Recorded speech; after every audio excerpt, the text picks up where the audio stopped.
Fala, meus amigos, daquele jeitão? Eu sou Tênis Fábio e hoje a gente vai falar sobre o clássico de terror A Mosca e a continuação que esse filme teve. Já que A Mosca é muito mais do que um filme simplesmente nojento e feito para causar embrulhos no estômago.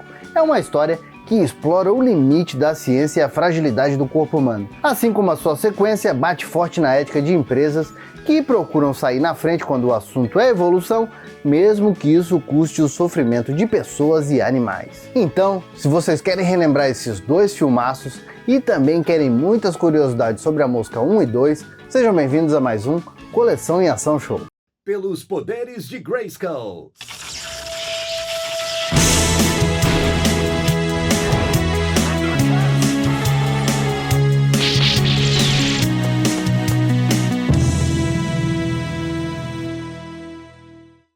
E o filme The Fly, ou A Mosca, como ficou conhecido aqui no Brasil, foi lançado em 15 de agosto de 1986, lá nos Estados Unidos. 89, a Globo pega pra valer.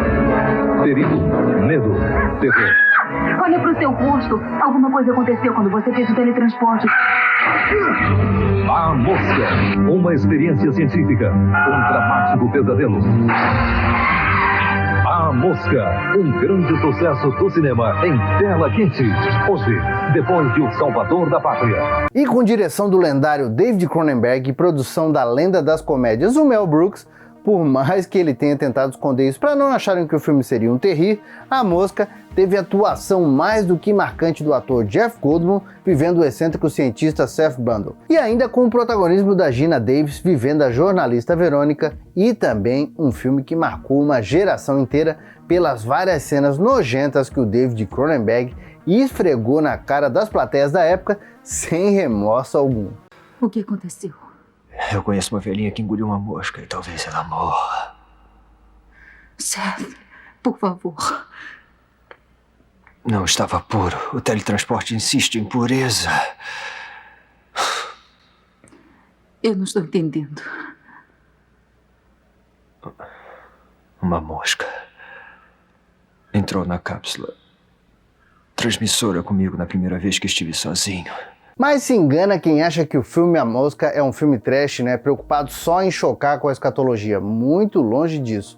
Na verdade, o cara principal do filme, o Seth Brundle, olha, é um cara muito gente boa, cheio de boas intenções e que ainda se aproveita demais do carisma natural que o Jeff Goldblum tem. E o cientista trabalha sem parar em cima do desenvolvimento de uma máquina de teletransporte, algo que, vamos admitir, todo mundo sonha em ter por aí em toda esquina, podendo levar a gente para qualquer lado do mundo em um piscar de olhos, como era feito com a tripulação da série Jornada nas Estrelas. E num evento sobre ciências, o Brundle acaba conhecendo essa jornalista chamada Verônica e ela se interessa em acompanhar esse trabalho dele a respeito de teletransporte. E logo ela também vai conhecer toda a excentricidade do cientista que vive num tipo de galpão e dedica todo o tempo que ele tem ao projeto, que inclusive já está bem adiantado. E quem não se lembra dos icônicos telepods, não é verdade? O problema é que ele só tá tendo sucesso em teletransportar objetos inanimados, mas quando tenta o mesmo com seres vivos ou orgânicos, o resultado já começa a jogar nojeira na cara da gente. Aos poucos, os dois vão se envolvendo e começam um romance, entrando na parada o ator John Getz, vivendo o personagem Stannis Borans, chefe da Verônica e também um tipo de ex-namorado dela que ainda sofre com dor de corno pela morena. E só de bater o olho nesse cara a gente acha que ele vai ser um dos primeiros a dançar no filme. Principalmente quando o Seth Brundle, quando o cientista resolve testar o experimento dele nele mesmo. E experimento esse que nessa altura do campeonato já está conseguindo teletransportar seres vivos, como por exemplo um babuíno. O problema é que o cientista não vê uma mosca maldita entrar no telepod junto com ele. No momento do teletransporte, o DNA dos dois seres vivos acabam se mesclando, o que vai começar a dar um processo de metamorfose para uma nova forma de vida.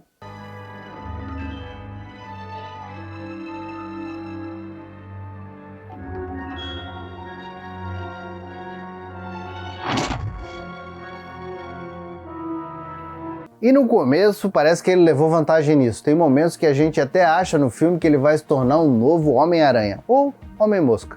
Porém, entretanto, todavia, logo o lado ruim da genética começa a aparecer e Brandon começa a praticamente morrer em vida para dar lugar a um tipo de mosca gigante, a chamada mosca Brandon, inclusive com os instintos animais aflorando ao longo do processo. Daí pra frente, tome nojeira na tela, aliando isso com muito suspense numa história que leva a gente até o final, torcendo para que o casal consiga, mesmo que no último minutinho, reverter esse processo bizarro para viver numa boa. Principalmente quando a Verônica descobre que tá grávida do cientista e aí, para mostrar que esse filme não é preto no branco, o ex-namorado dela começa a ajudar ela. E o filme A Mosca, apesar de ter poucos cenários e um elenco pequeno, custou 15 milhões de dólares para ser produzido numa época em que os animatronics e a maquiagem mandavam demais no cinema fantástico e, de certa forma, até deixavam tudo mais real do que muita CGI que tem por aí. E foi justamente esse um dos maiores atrativos do filme, já que ele foi mais do que aclamado pela crítica da época e ainda lucrou 60 milhões de dólares somente nos cinemas norte-americanos e ainda levou vários prêmios, entre eles o Oscar de melhor maquiagem. É pouco? E eu não sei se vocês sabem, mas esse filme, de 1986 é um remake do filme The Fly, lançado em 1958, com Vincent Price no papel principal. E esse filme de 58 tinha como maior vítima da própria pesquisa o cientista André Delambre, vivido pelo ator David Hedson. Aqui no Brasil, esse clássico da ficção científica ficou conhecido como A Mosca da Cabeça Branca.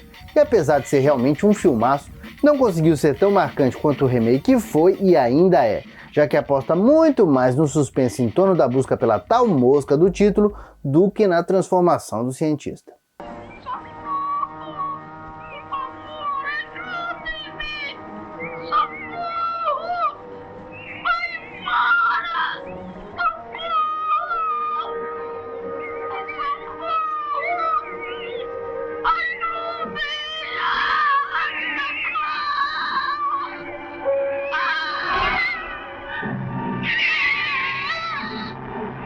Já que a transformação do filme original acontece de uma maneira bem rápida e pouco chocante, ao contrário do filme de 86, que olha, é um terror gráfico e psicológico que marcou muita gente. E esse original de 1958 ainda teve duas continuações, sendo que o filme Return of the Fly, conhecido aqui no Brasil como O Monstro de Mil Olhos, foi lançado em 1959, novamente com Vincent Price no elenco, e ainda com a segunda continuação chamada The Curse of the Fly, filme que ficou conhecido no Brasil como A Maldição da Mosca, sendo lançado em 1965.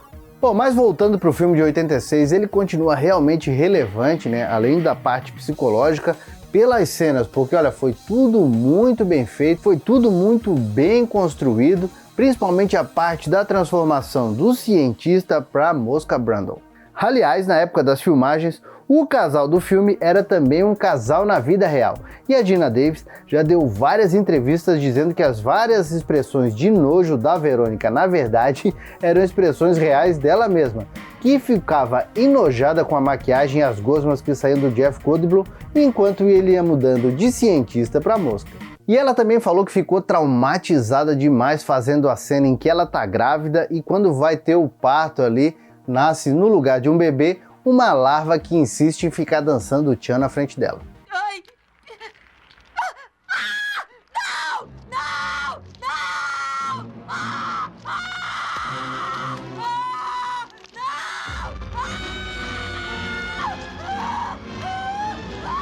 E essa cena, inclusive, tem uma participação do Cronenberg, do diretor. E quem conhece o David Cronenberg sabe que todos os filmes dele são praticamente um soco no estômago de quem assiste. A lista de filmes bons do cara é gigantesca. Como, por exemplo, Shivers, Calafrios, um filmaço, tem Videodrome, Scanners, Sua Mente Pode Destruir, esse ficou marcado demais, além de Na Hora da Zona Morta, outro filmaço, Crash, Estranhos Poderes e por aí vai. E sendo um cara que nunca poupou em deixar o espectador incomodado quando o negócio é contar a história, aqui o Cronenberg conseguiu chegar no auge e A Mosca é considerado por muitos como o melhor filme já feito pelo diretor. O engraçado é que até o próprio David Cronenberg parecia ter limites, e teve uma cena que, apesar de já estar pronta, o diretor achou que já passava, que passava demais da linha e resolveu deixar fora do produto final. Uma cena onde o Brandon, já sem os limites éticos de um ser humano normal, resolve teletransportar um babuíno e um macaco ao mesmo tempo, transformando os dois bichinhos numa criatura medonha e o pior, cheia de dor.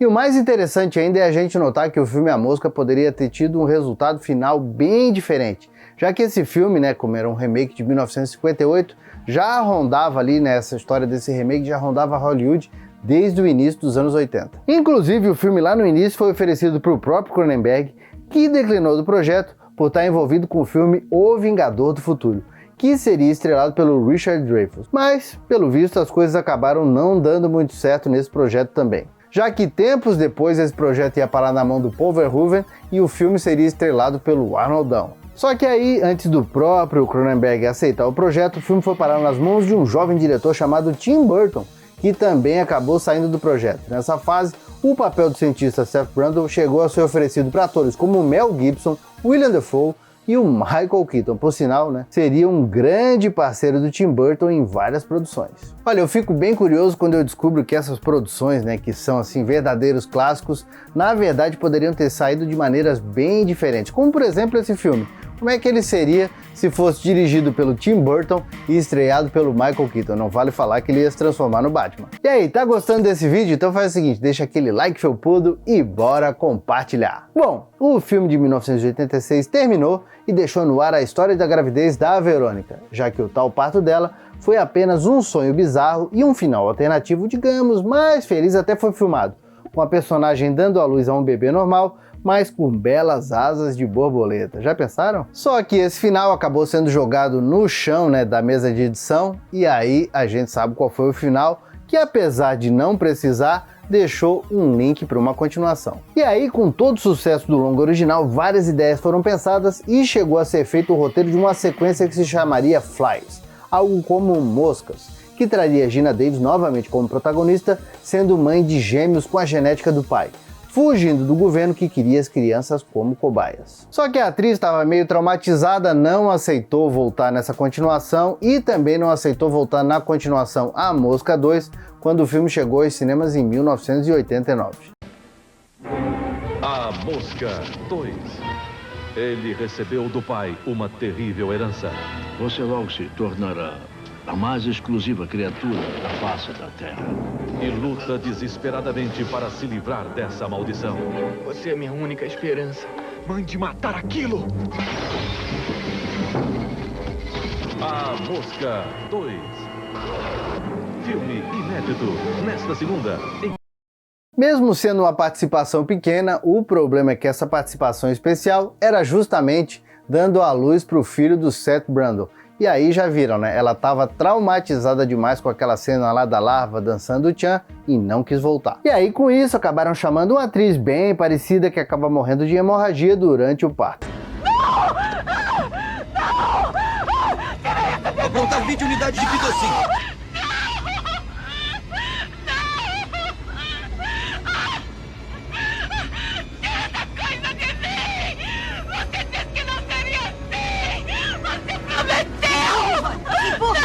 Está saindo, Holly. Está saindo, fecha os olhos e empurre. Daí pra frente o filme mostra o pequeno Martin Brundle crescendo de forma assustadoramente acelerada, enquanto está sob tutela, pra ser bonzinho nas palavras, vamos lá, da empresa Bartok, já que um velho sem vergonha chamado Anton Bartok, vivido pelo ator Lee Richardson, tem muito interesse na criança, já que ela tem parte do DNA do Seth Brundle. E como ele não deixou nada escrito sobre as pesquisas do teletransporte do filme anterior, os caras estão batendo cabeça para fazer os novos transportes funcionarem. E aí o pequeno Martin Brundle começa a crescer muito rápido e começa a mostrar que tem uma inteligência muito acima da média. E com só 5 anos de idade, ele alcança a vida adulta quando passa a ser interpretado pelo ator Eric Stoltz. E aí o velho Bartok, que não é bobo nem nada, tenta dar uma de queridão com ele, dizendo que é o pai que ele nunca teve. Olha aí que bonito. Mas na verdade só queria que ele terminasse o projeto do pai verdadeiro e ainda tinha planos bem malignos para o Martin, sabendo no que ele iria se transformar. Assim como no primeiro filme, temos um romance nessa sequência, já que o protagonista se envolve com a Beth Logan, uma funcionária das empresas Bartok, que é vivida pela atriz Daphne Zuniga. Só que óbvio, logo tudo começa a desmoronar, Principalmente quando o Marty se envolve com um cachorrinho, olha, um cachorrinho bem bonitinho, numa cena triste demais, já que todo mundo gosta de ser humaninhos. E em paralelo a isso, e também envolvendo o cachorro lazareto do Dr. Bartok, começa a mostrar pro que veio e o Marty inicia a transformação para uma nova mosca monstruosa, assim como aconteceu com o pai dele. E o filme caminha para um final, olha, bem sangrento. Já do elenco do filme original, essa sequência tem apenas o retorno do ator John Getz, vivendo novamente o personagem Stats Boranis. Bom, se comparado com o filme original, esse filme tem bem mais mortes e algumas bem grotescas. Mas daí, se a gente for olhar para o outro lado, o protagonista não é tão forte, apesar de sofrer o mesmo drama, mas o filme acaba perdendo um pouquinho no psicológico.